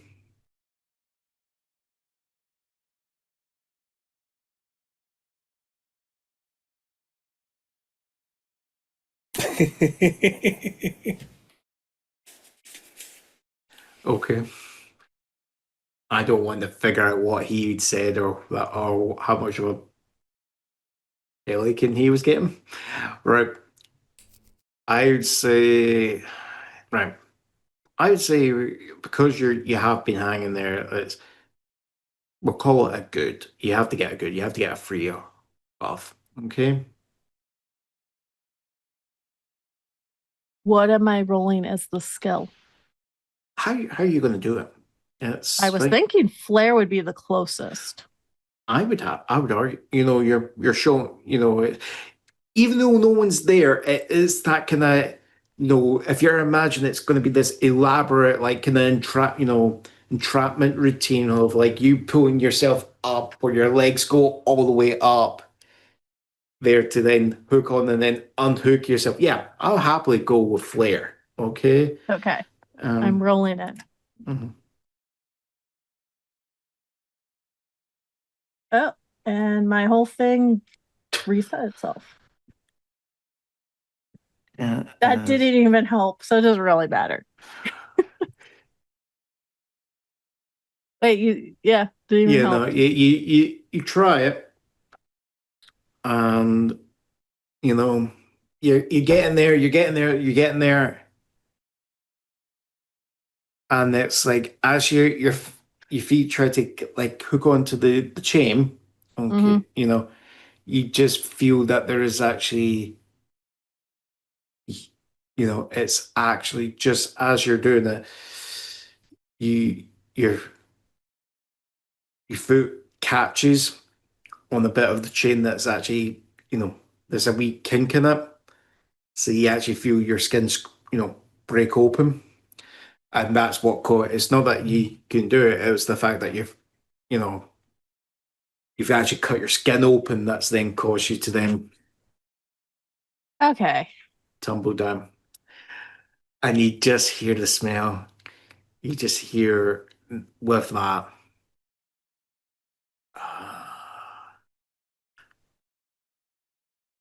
Mm, nice little red to wet the palate. And you just hear the chains clink again as your friend rushes in and stretches the chains, and he's just going, just a little bit, just a little bit more. I could have such sweet release. Oh yes, oh yes. There. Astra's not crying from hurting herself. She's looking at the guy in front of her. The next thing out of her mouth, she goes, "Okay, yes, you might have me. You might have the real Asra, but if I die, Daddy's not going to do anything for you. Instead, he'll just destroy everything here." And Astra's, and I go, "I could hand my body over right now and die. I don't care."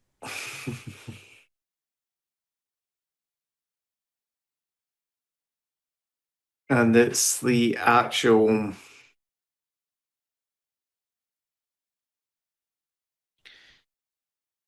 it's as you're actually saying that, you hear snarling as the individual, okay, Uh-huh. is pulled back. So it looks like the chains aren't fully just, each their chains are being retracted, Mm-hmm. and he's pulled back where he's there firmly against the wall, and he's got just a bit, just a sliver. I wouldn't harm her, honest. Oh, I'd gladly give my body over to you because technically I don't really care if I die. But apparently they do. So Astra right now is laughing in hysteria.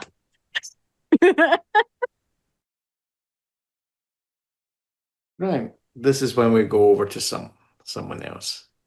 I think Colin and Tony, you guys are being very patient there. Now you'll have to pardon me. I was, how would you say, in my own thoughts for a moment there. What was your question? Yeah. Yeah, so Tony,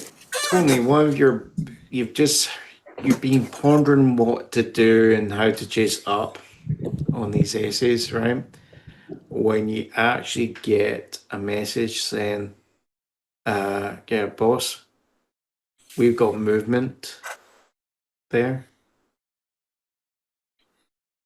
A lot. They're saying, It's a text message. Oh yeah, movement, voodoos, and they give you. It's basically placed south of you, just off the water, there. And they actually say they looks like they've got people, potential hostages. Colin, I think the lawyers are gonna have to wait. Get the situation. Look, and I'll show them the text. Oh dear. That seem like it do Because be what- looking like quite a ruckus.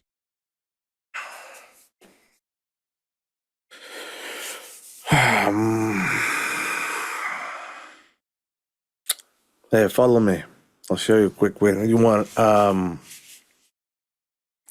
well, this text message, one more time, they show me the location where there's movement, right? Yeah, so they send you a picture, okay, of like a abandoned building just up by the waterfront, okay. No one owns it, but you can actually see that there's pictures of vehicles inside the fence line. Okay. And then when you're looking at, and then the other pictures are showing, individuals that, they're wearing Voodoo Boy colors. Okay. And it's like, Is there yeah, perfect. Okay, let's go there. I might as well join. This seems interesting. Yeah. I I'm trying to figure out a way to politely be like, yeah, hey. you want to join me on my gang raid? You want to ask a senior citizen to join you on a gang raid? Yeah. It's like, Let me help you with that. Let's say that one of these pictures you recognize maybe one of the guys. Go how would you? No. Yes. Oh, I see. That there. I know the warehouse. Simon used to own that. Used to work there. Well, part-time when I got to New Orleans. Mhm. You do know about the sewer entrance? No, but I'll use a fate point to add that. So. yep, fair. Yep.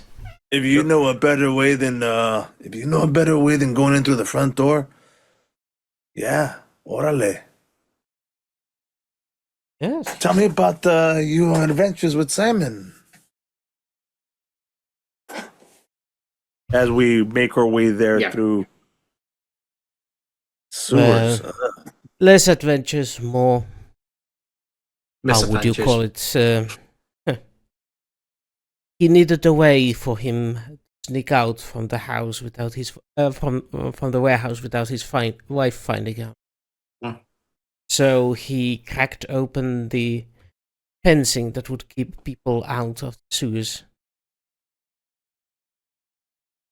So as you're slowly making your way, after kind of, do you get into a car or do you walk there? Now, if you do need your boys to come along, you suppose we need to fetch them. I think I was just gonna text him and I was just about to like text him and be like, hey,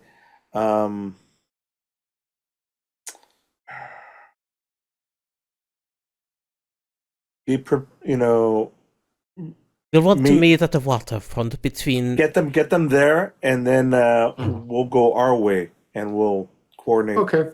Something. Sounds like you're wanting to create like some sort of like maybe distraction there. Okay. Yeah. Can I? So I want to maybe create. I think we maybe want to create an advantage. Okay. Okay. Where you can then gain, like you can gain an aspect that you can then use, where you can get certain uses of that advantage to then give you bonuses to rolls when you need it. Okay. Oh, okay. I think this one goes for a guile roll. This is being sneaky and well, cunning. it's depending on how you're imagining how your boy's going to help. Okay. They're there as backup in case, like, right? Like, are you wanting them to be noisy, or are you just wanting them to be kind of, getting everyone to focus on what's going on there while you sneak in the back? Because if it's them just doing it, or are you wanting them to outright assault the place? There. No. Yeah.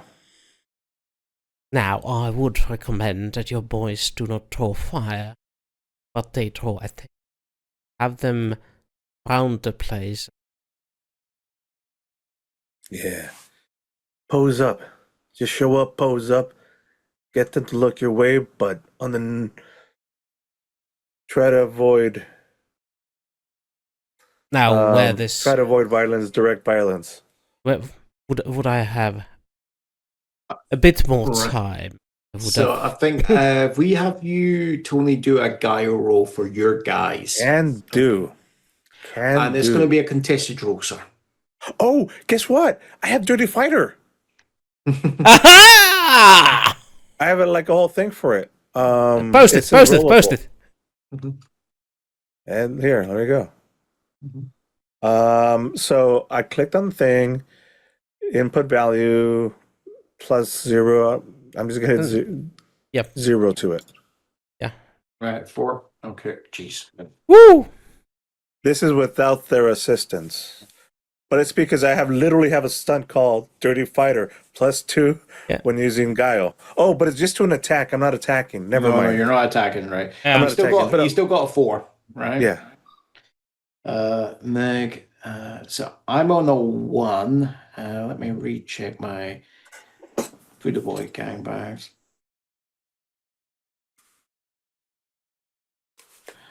I say they firmly have. I say the way this is going to work, the way they're thinking, yeah, they're going to get no pluses there. So now you've done it on the 1, so you beat them by 3. Okay. So if we just quickly go over to our actions. So you'll see if you're on roll 20, it will change, right? Just so we. Yep. So when you succeed with style, okay, you create the aspect. So you're going to create your aspect that you want to create. So this is going to might be distracted guards, okay? What would you say?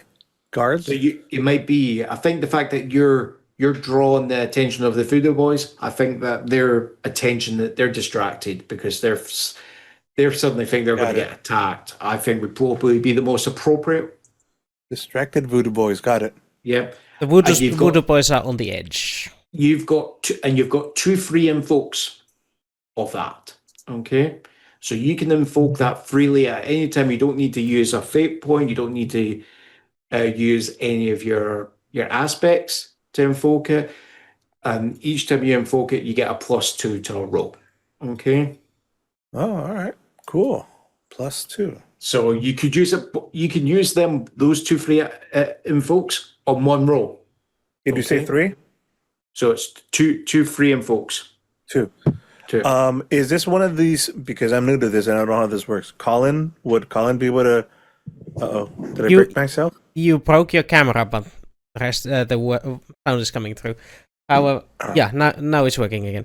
So this means you can allow other people to use it, but you can also, but enemy can also use this fact against you. Don't know how, but they can if they use their own fate. Potentially, it's less likely. It's more this one you're setting it up for. It's really you're trying to set up for it to be more for your advantage. There. If the GM is really cunning, he can use it against you. Yeah, there is. In theory, there is ways to do it. It's just I was just thinking what like the narrative is. If for whatever strange narrative, Baz was like, "Oh, guess what? Everybody's distracted now. I can do the thing." Yeah, or more important, Colin, you could do the thing too. For example, we are sneaking in there, and we need to make a sneak check. You're gonna say, "Yeah, I'm gonna invoke that they're distracted, so they're not paying attention to the sounds we are making while we're going through." Yeah, it's stuff like that. Yeah, exactly. Perfect. And that's a free +2 to your roll. Yeah, exactly. Yeah. All That's right. the best way to describe it. Okay, so you gain that. You can then I wrote it down. When you have it, you can then potentially have, you could then have, say, like another call, right? To have them do something else to then create another, create more advantages because you then have them actually, do a parade outside or whatever you can think of that would make sense, as long as it makes narrative sense. Sure, Okay. sure. Got it. All right, cool, Leo. All right. Orale. All my boys will meet us there. Show me your way, Mr. Smith. So, Senor Smith. So as you're getting there, you see over the far side, your guys have literally so I would say this is now maybe like, it's getting to about 5 p.m. Okay. We'll call it February. I'm just trying to think no, up here this is where at this time of the year it would be stupidly dark by this time of year. Okay. Yeah. So it would be we would be You're more much in further November. south. So I'm trying to think what time would sunset be? 6 o'clock. February. Would it be 6 o'clock. Give or take 10 minutes. Right, let's call it 6. No, let's call it 6 because what I'm envisioning your guys have done is they've lined up the cars on the streets that lead to it, parked it, and they've then just turned on all their headlights to bathe the front of the warehouse in light. Okay. Hello, light show. So for this to work, it needs to be dark, okay? Or the sun is setting as this happens, as the two of you are sneaking towards the back, okay? And you can see coming out of the door, the Voodoo Boys are kind of maneuvering their vehicles around to kind of put up like a kind of barricade, and they're them. We are going past the house and the warehouse and going towards the waterfront. Then, like a couple of blocks away from that, Colin has him stop next to a rainwater sewer entrance. This, yeah, where he got out. The hatch is a bit on the heavier side. Simon was a strong man, but perhaps you have the required physique to open. With enough time between the kind of two of you are able to manhandle the grate out of the manhole. way. Yeah. Yeah. Not a I problem. am not gonna bloody have you two fail because you can't roll, right? Right. Broke it again. While this is happening, while you're doing this, Calista, you will gain. You're going to get. You're going to be getting a text from Jameson. Can I make a suggestion? Yeah. It's a text that there's something really strange going on in the Desire area. Like this house is being lit. That's basically that's basically what is happening. You go, damn. It is basically you get Calista, you're getting Jameson saying, yeah, you know that place I told you about, where the Voodoo Boys are? Yeah, Uh-huh. my informant is just saying their place has been lit up. What do you mean lit up? I am As in, talking. in fire? No, it's not on fire. Someone's got a lot of lights on the front of and looks like there's going to be a fight there.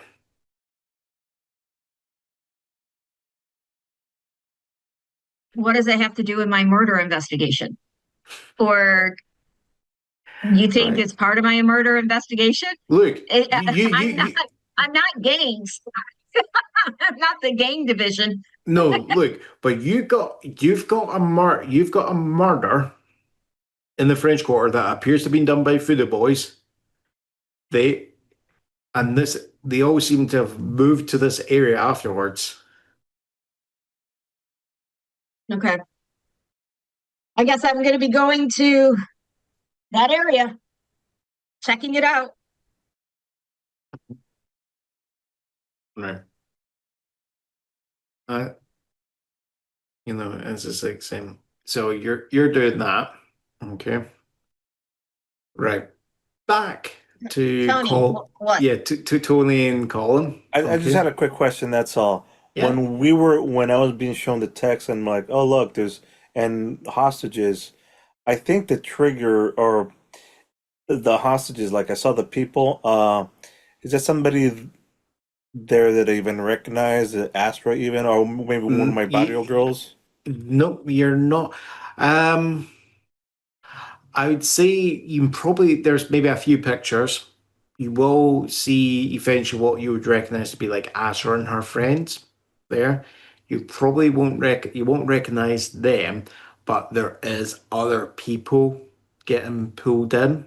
Okay. And they don't, it's clear that they don't want to be there because some of they're getting dragged. Okay. Yeah. Okay, that's enough for me. Thanks. Yeah. I'd say for your sense of like honor and like duty, this is wrong. You don't agree with it. And it's one thing if they're doing it deep in their territory, but this is practically on your doorstep, And this is Pretty much. Also, yeah. Kidnapping. We don't do that here. Yeah. We don't do that here. Yeah. So I figure. So this is what I'm saying. Why I'm more the way you've kind of portrayed Tony. I think he would not really like this being done on his doorstep. You know. Yeah. Bringing kidnapping to your neighborhood. I No bet you bueno. I bet you whatever this guy was looking into might have something to do with this. I cannot discount it. So you're in the sewers, slowly but surely Yep, making yep. your way. Colin still in his cream white outfit with the white brim Somehow, hat and the right. cane. No. This is how this goes, right? Tony, you have slipped like 3 times already, right? You are covered in dank, disgusting water, right? You know, your shirt, like, you know, it's just covered in it, right? And Colin is like Jamie Heineman of Mythbusters, surrounded by pollution, but the shirt is pristine white. Okay, it seems to be no matter. There's barely enough light in here coming from like from like the occasional grating above, just allow the air to flow and all this. Okay, and it's like the suit that he's wearing seems to glow, right? It's he has not slept there. Unbelievable. Yeah. And the only light coming is the light from his age-old Nokia phone that has a flashlight function on it. Yeah. It still has the buttons on the outside, and the screen is black and white. But for narrative purposes, it's even better if there's no cell service right now. No. You find at the moment it's like you when you look at it, you got a bar, and then it disappears. It's there, disappears, there, disappears, and then I slip again. Damn. It's just as you seem to actually have gotten it to actually go from one bar disappeared to hold on, it's actually on 2 bars. It's on 2 bars. You then slip and you're juggling it, and you hear plop. There we go. You just see a few bubbles come up. It's lost. It's fine. I get another burner one. Seriously, you're not really living up to the name. It's meant to be a burner phone, not a wet phone.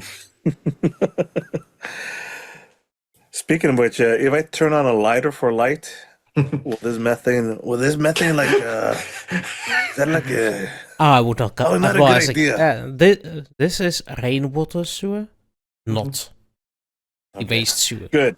Very well. Perfect. Maybe clarifying.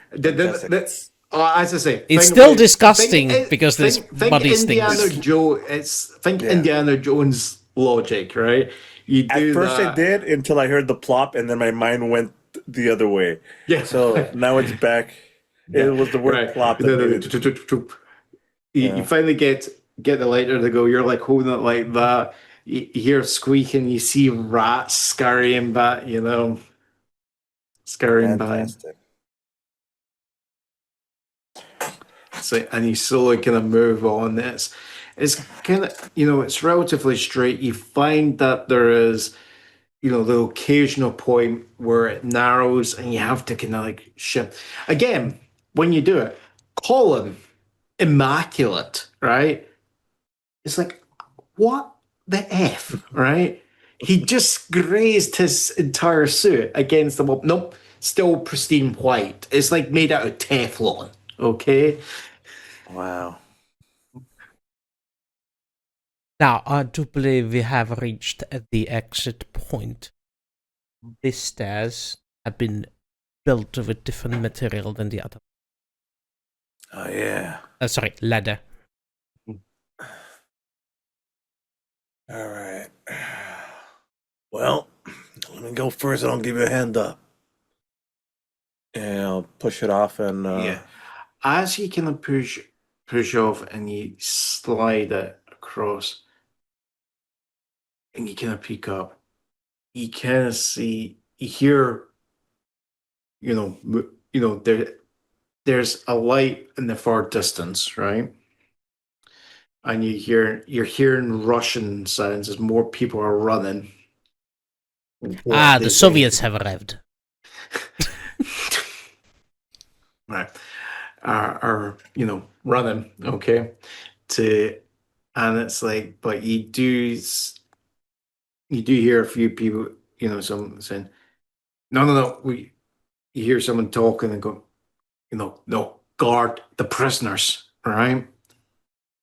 And as you're looking, you see one or two guys, instead of rushing, they stop and they start making their way back, and you see that they, seems to be like a door that they go through, okay? Mhm.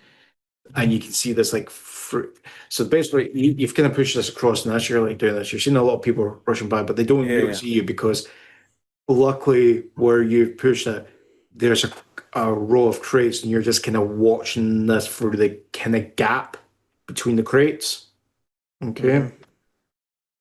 And it's just luck, just like all kind of like Indiana Jones, the sight lines match up that through that gap, you can see the door that the two guys that were told to watch the prisoners. You see which door they went through, okay? And after a minute or two, it goes dead silent, okay? No Then more I'll bring rushing it about. up. Come on, let's go.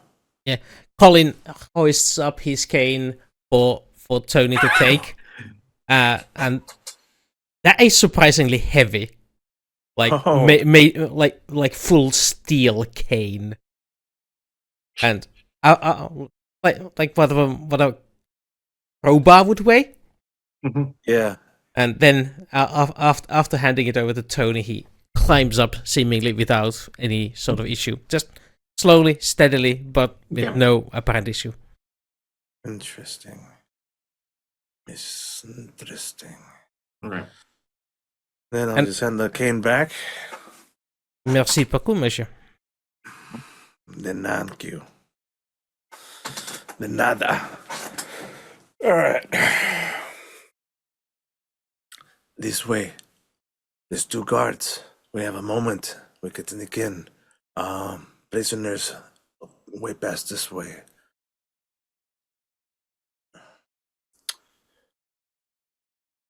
It.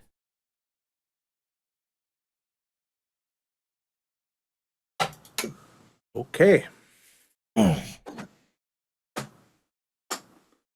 I know where to go. Yeah. I think I heard for the right now there's silence. Mhm. There's only a guard or two. Why did I hear Yeah. one or two? Two. Two. So That's my as plan. as you kind of get up to the door, you find that this door handily has a wee kind of grated window, right? Mm-hmm. That you can, kind of peer around the corner and have a look.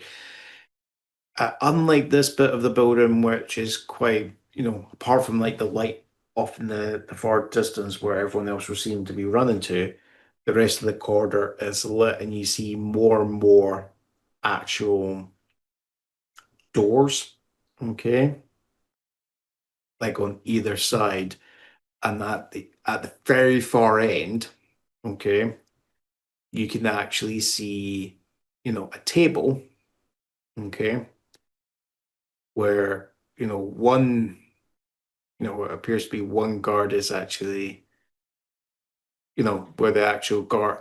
So there's a Mhm. table, but instead of them actually sitting on, because they are alert, it looks like they're talking, and you can hear that just go, why do we need it? They're all locked in. It's going, Mhm. you heard it? You heard the boss, right? We need to actually watch this. All right. Fantastic. And Colin. this is where I think we're going to call it for a night. Fuck night. Well, I do like to say that I am part of the Golden Circle. The Knights of the Golden Circle, if you pardon my French. Okay. All right. Because if we start getting into a fight, this is going to take more than The next bits is going to be, now we have a, Yeah, I was looking at the theoretically, time. Calista's on the way, right? And Yeah. we're all here at different times, one way or another, Yeah, it looks like. I was looking at the time. I'm like, he's not coming back to me. no. It's okay. Asra's like cracking up insane in that room now. So, tell me then, hey? Yeah. The, what's the word again? Bonus combo. Bonus combo, everybody!